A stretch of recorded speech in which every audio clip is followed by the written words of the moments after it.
PPKM berskala mikro mulai berlaku 24 Juni di Ambon.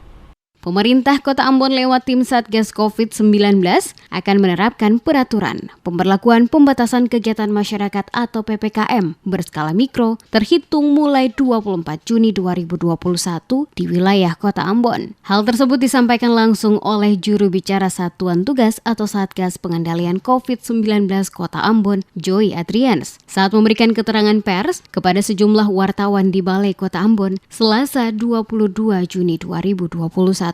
Dikatakan Joy, instruksi Wali Kota Ambon telah dikeluarkan sejak tanggal 14 Juni 2021. Dengan demikian, tim Satgas COVID-19 Kota Ambon telah melakukan sosialisasi sejak dikeluarkan instruksi tersebut agar diketahui oleh seluruh warga masyarakat Kota Ambon. Dalam instruksi tersebut mengatur tentang pembatasan aktivitas masyarakat dalam upaya pencegahan penularan COVID-19 di Kota Ambon. Karena itu, pemerintah kota telah melakukan rapat koordinasi dengan seluruh kades, raja, lurah sekota Ambon untuk menjelaskan tentang pelaksanaan PPKM yang diberlakukan nantinya. Dijelaskannya, untuk Dinas Kesehatan ditunjuk sebagai lini sektor untuk percepatan penanggulangan COVID-19, di mana Dinas Kesehatan nantinya akan melakukan pemetaan terkait jumlah dan tingkat terkonfirmasi yang ada di masing-masing desa atau negeri dan kelurahan. Berdasarkan data yang ada selanjutnya, diteruskan ke masing-masing dan bersifat rahasia. Maka seluruh perangkat desa negeri hingga kelurahan diminta untuk dapat berhati-hati menjaga kerahasiaan data yang ada. Adrians menambahkan saat ini sosialisasi telah dilakukan oleh pemerintah kepada seluruh raja, lurah, kades sekota Ambon. Bahkan Satgas yang bertugas telah memberikan informasi secara intens kepada warga kota saat operasi justisi digelar pada siang dan malam hari. Karena pada 24 Juni 2021, peraturan PPKM berskala mikro akan diberlakukan.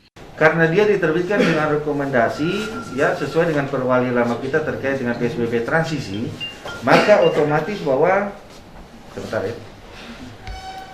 karena dia bukan dengan PSBB transisi, maka otomatis dia akan dievaluasi. Dan kita sementara menyusun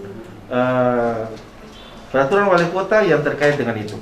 Dan otomatis pasti ada penyesuaian seiring dengan penyesuaian waktu dari jam operasional izin usaha. Untuk sanksi warga yang melanggar PPKM ini, Adrians menambahkan ada peraturan wali kota atau perwali nomor 25 tahun 2020 tentang protokol kesehatan dan sanksi tersebut belum dicabut. Dengan demikian, perwali tersebut masih tetap diberlakukan dan diterapkan per 28 Juni untuk siapa saja yang melanggar protokol kesehatan.